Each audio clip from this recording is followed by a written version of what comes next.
Құрметті әріптестер, мынау бүгінгі өзіміздің керемет келін бағдарламасына дайындығымыз қалай? Жақсы ма? Бәрі дайын, техникалық топ бәрін ескертілді, режиссер барлығы дайын. Эфирді уақытында бастауға дайынбыз. Назгүл, сіз не дейсіз? Айдар Назарұлы, толығымен дайынбыз. Келіндеріміз ұлттық нақышта, ата-баба салт дәстүріне сай барлығы да дайын тұр. Техника жағы бәрі дайын ғой? Бәрі дайын. Енді өздеріңіз білесіздер, біздің енді алға қойған мақсатымыз мынау ата-баба ізімізбен ұрпақтан ұрпаққа жалғасып келе жатқан қазақтың салт дәстүрін, әдет ғұрпын толығымен кең ауқымды қылып жеткізу ғой. Жарайды, енді олай болатын болса, жұмысқа кірісейік. Айтпақшы, өткендегі балалар бағдарламасына қатысты ұсынысым бар еді. Мен ұмытып кеттім. Есіме салғаныңызға рахмет, айта беріңіз. Енді бұл бағдарлама балаларға арналған болғандықтан, балалар детский контент көреді. Біздің мақсат қазақтың салт дәстүрін, әдет ғұрпын көрерменге жеткізу болғандықтан, бұл бағдарламаның атын бабалар ізімен деп атасақ, қалай қарайсыз? Бабалар ізімен. Керемет, маған ұнап тұр. Жарайды, ал бұны кім жүргізеді? Оны да тауып қойдым. Пысықсыз ау, кімді ұсынасыз? Сіздің қызыңыз Сабинаны ұсынар едім. Сабина? Менің Сабинкамды ма? Сабина қыз өте пысық, ақылды, сөз саптауы жақсы, оның үстіне экран алдында өзін еркін жақсы ұстай алады. Жарайды, бірақ оған Сабина не дейді екен енді? Енді Сабинамен де сөйлесіп қойдық оны. Сабина менің ұсынысымды қуана қабыл алды. Бәрекелді, пысықсыз ау. Енді жарайды, жақсы. Жұмысқа кірісейік.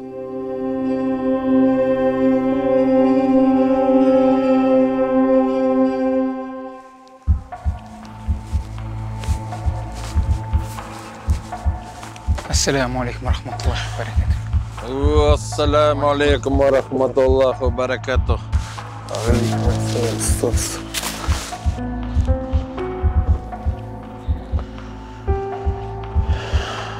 Абдухамид, Салман, өткендегі журналист бойынша жұмыс жасадыңдар ма?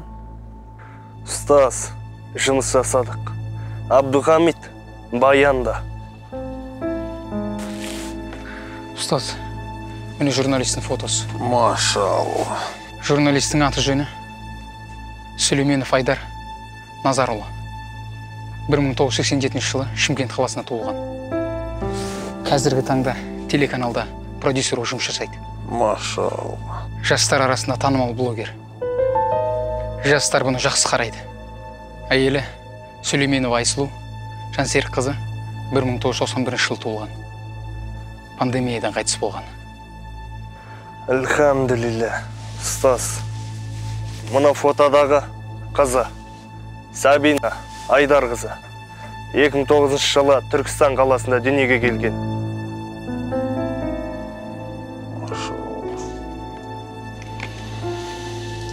Өте жақсы. Абдухамид, Салман, Абдулла, шетелдегі ұстаздардан тапсырма келді.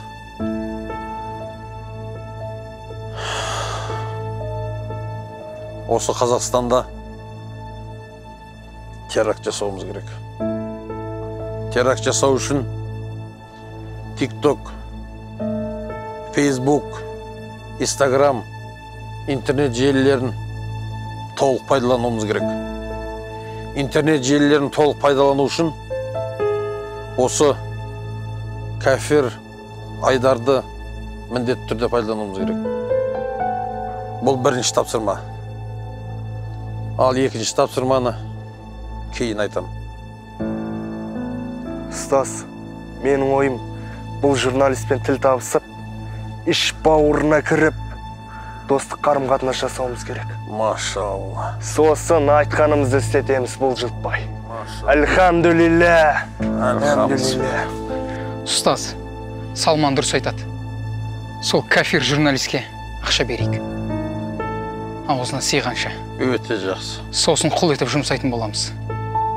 Бұған қалай қарайсыз, ұстаз? Абдулхамид, мына карточкада ақша бар. Сол кәфір журналистке су жаңа машина мінгізіңдер. Қалтасына ақша салып қойыңдар. Машалла, машалла. Айтқаныңызды бұлжытпай орындаймыз, ұстаз. Allahu Ekber. Allahu Ekber. Allahu Ekber. Allahu Ekber. Ұстаз, онда бізге рұқсат. Рұқсат.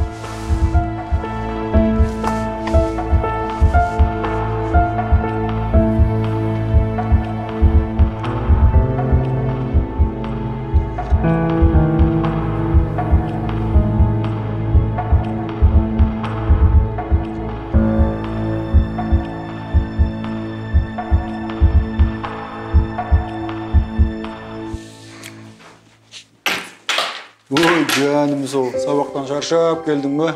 Иә, сабақтан шықтым. Айтпақшы, бүгін мен алгебрадан 5 алдым. Тағы қазақ әдебиетінен шығарма жазып, одан да 5 алдым. Ой, жаным, жарайсың. Әкесіне қозы қой, өзі әкесіне тартқан. Шығарманы қандай тақырыпта жаздыңдар? Қазақ ұлтымыздың салт дәстүрі, әдеп ғұрпы туралы. Керемет тақырып. Айтпақшы қызым, бізде жаңа бағдарлама ашылайын деп жатыр. Соған Назгүл апаң саған ұсыныс тастадым дей ма? Қалай бағдарламаны жүргізесің бе? Иә, папа, жүргізем. Ол менің арманым ғой, сізге ұқсаған теле жүргізуші болу. Айтпақшы, бағдарламаның аты қандай болды? Бағдарламаның аты «Бабалар ізімен». Керемет атау. Бірақ менің бір ұсынысым бар. Қандай ұсыныс та? Жарайды, айтшы. Әкешім, өзіңіз ойлап қараңызшы. Бағдарламаның аты «Бабалар ізімен». Біз неге осы алдағы демалыста, осы өлкеміздегі тарихи орындарымызға барып, танысып, қайтпасқа? Керемет идея. Не деген тапқырлық. Қызым, міндетті түрде барамыз. Мен сізді өте қатты жақсы көремін. Жөнім сол, мен де сені қатты жақсы көремін. Бірақ маған қазір балмұздақ алып бересіз. Ой, мен саған бір емес 10 балмұздақ алып беремін. Жүр. Жарығым сол. Тамағым ауырды деп жүрме кейін.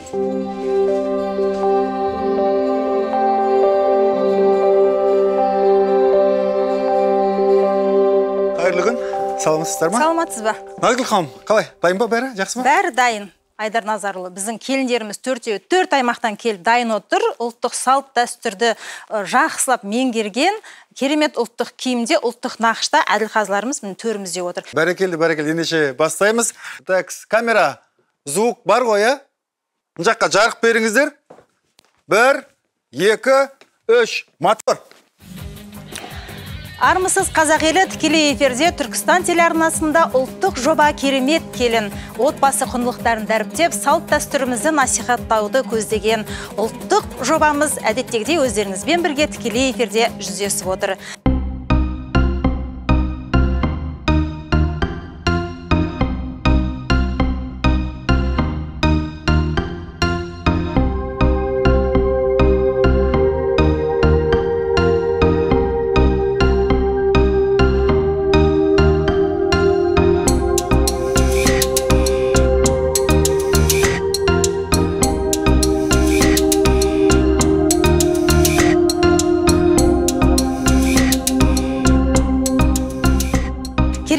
ұлттық жобасының кезекті саны өзінің мәресіне жетті. Бұйырса, біз сіздермен келесі аптада дәл осы жобада, дәл осы студияда қайта жүздесеміз деген ниеттемін.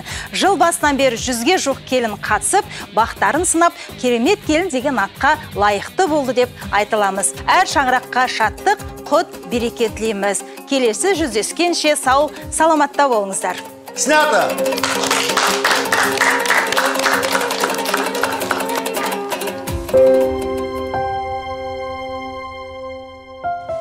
Әкешім, мен сізді өте қатты жақсы көремін. Менің әкем әлемдегі ең жақсы папа.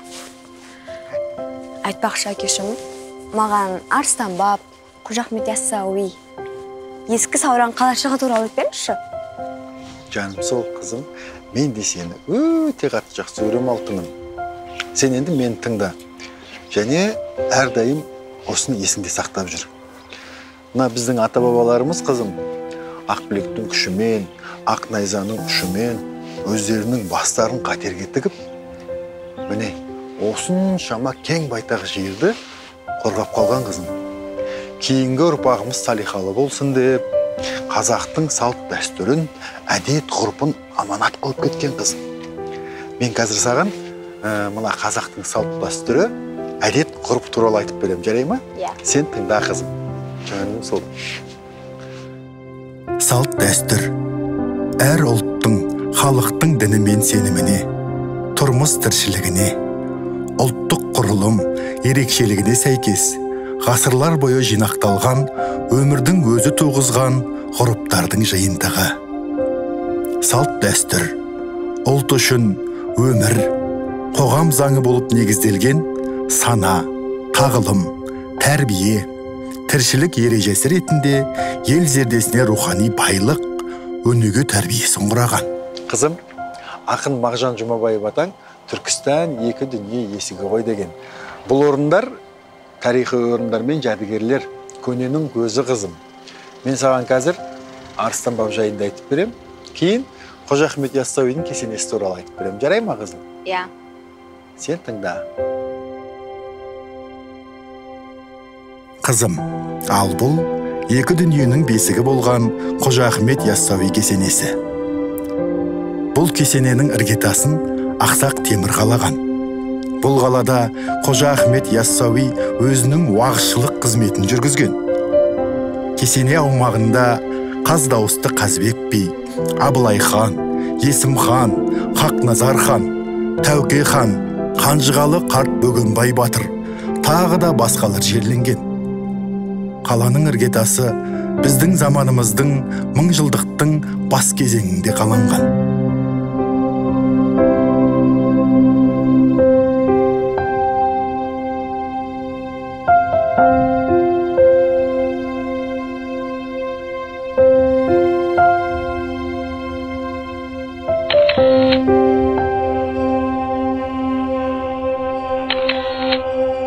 Әкешім, бүгінгі күн мен үшін өте керемет өтті. Маған рухани білім берген үшін өте үлкен рахмет.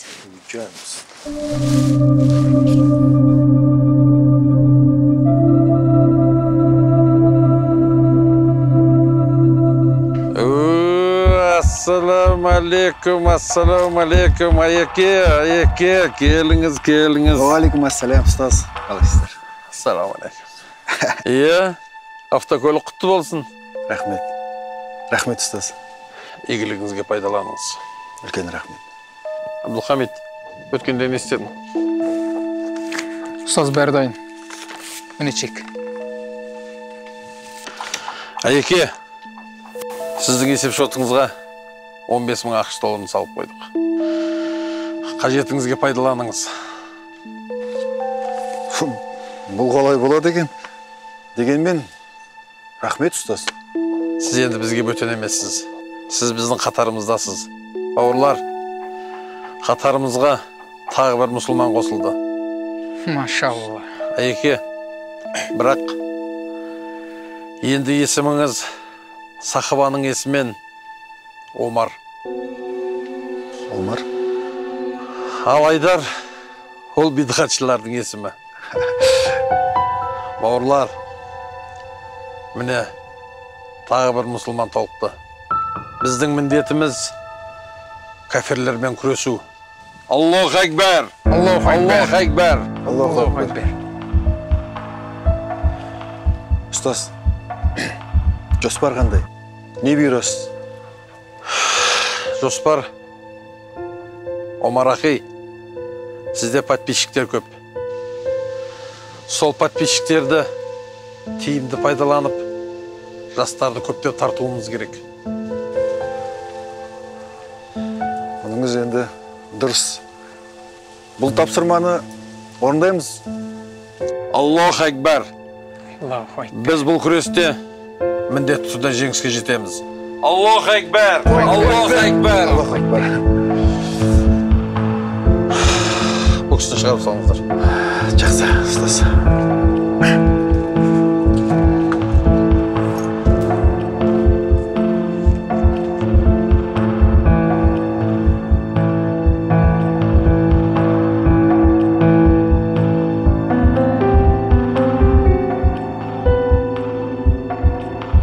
Так, камера дайын ба? Дайын. Біз бұл соғысты кәфірлерге көрсетеміз. Омар Ахи, дайынсың ба? Дайынмын, ұстаз. Баста. Ассалаумағалейкум. Құрметті де қадірлі менің оқырмандарым. Бұл өмір жалған өмір. Біз нағыз керемет өмір сүру керекпіз. Мен сіздерді өзімнің мастер-классыма шақырамын. Мастер-класс тегін өтетін болады. Бұл мастер-класста мен сіздерге пайдалы, өміріңізге керекті дүниелерді айтатын боламын. Ол үшін төмендегі нөмірге хабарлассаңыздар болғаны. Мастер-класста мен сіздерге таптырмайтын, іздесең таба алмайтын әдебиеттерді таныстыратын боламын. Хабарласыңыздар. Стоп! Ұстаз, ал енді өзіміздің киномыз бастаймыз ба? Салман! Көт, ұстаз. Жүріңізде! Бұларың не? Бұларың не? Қызыма тиіспеңдер. Бұларың не? Қызым, сабыр ет. Қызым, бәрі жақсы болады. Әкесін құтқаршы. Бәрі жақсы болады, қызым, жылама. Бәрі жақсы болады. Омар, сен енді мені тыңда. Біздің айтқанымызды істейтін боласың. Өзіңнің подписчиктеріңді жина. Біздің әдебиеттерді тарататын боласың. Және де ең бастысы, саған жарылғыш ат береміз. Соны біз айтқан жерде жаратын боласың. Содан кейін өзің қызыңды алып кетесің. Жарайды. Ұстаз, айтқандарыңыздың бәріне көнейін. Қай жерге апар десеңіз, сол жерге апарайын. Жаратын нәрсеңіз жарайды. Бірақ қызыма тиіспеңіздерші. Өтінемін, қызыма тиіспеңіздерші. Одан кейін ғана қызыңды алып кетесің. Абдухамид, бәрі дайын ба? Аллаху акбар! Аллаху акбар!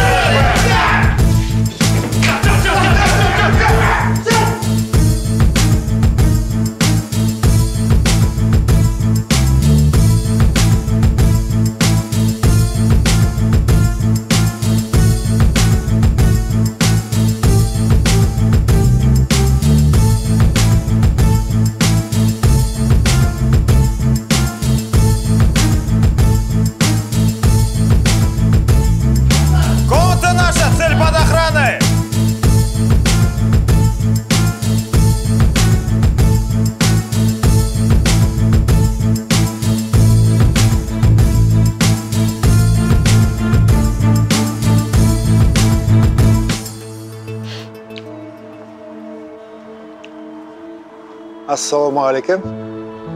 Уағалейкум ассалам, Айдар Назарұлы. Қалыңыз қалай? Жақсы, Аллаға шүкір. Қалай? Керемет. Бірден іске көшейік.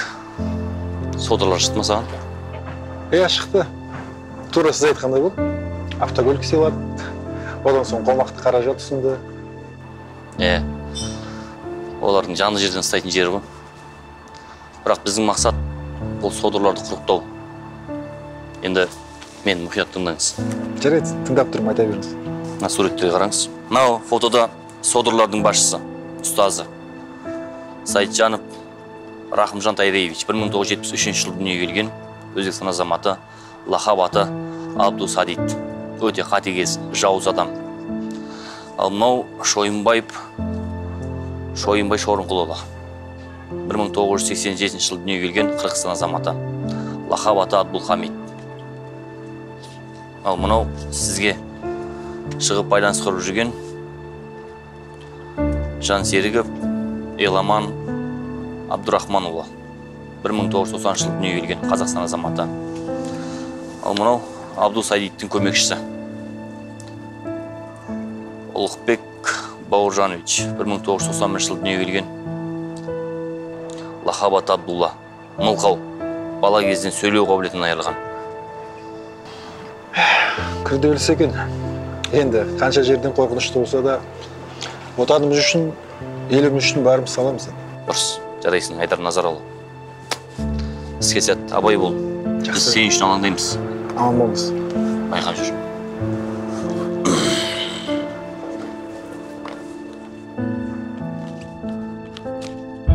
Барлығы арнайы жоспар бойынша ішке кіреміз, бірақ іште екі заложник бар. Оның біріншісі журналист Айдар Назарұлы және оның қызы Сабина Айдарқызы. Осы екеуінен қалған басқасының барлығына задержание жасаймыз. Түсіндіңдер ғой,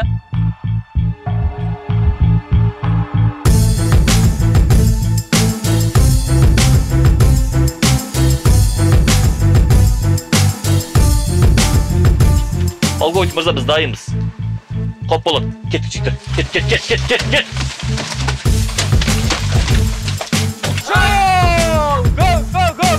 Go! Жылдам. Давай. Пошел. Пошел. Давай.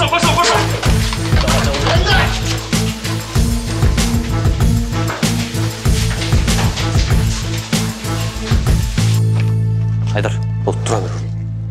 Қорыққан жоқ па? Жоқ, бәрі жақсы. Бәрі дұрыс па? Жігіттер, шапшыңдар. Рашитов Сайджан Таирович. Ұсталдың ба ақыры? Бедғатшылар, біз тура жолдамыз. Бұл соғыста бәрібір біз жеңіске жетеміз. Әкетіңдер, жігіттер. Қолдарса! Уаққа! Тұр!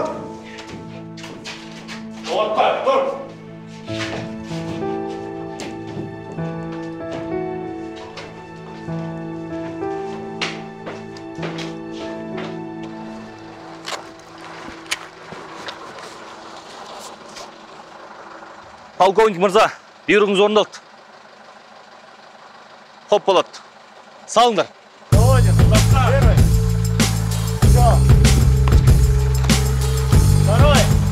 Давай. Третий пошел!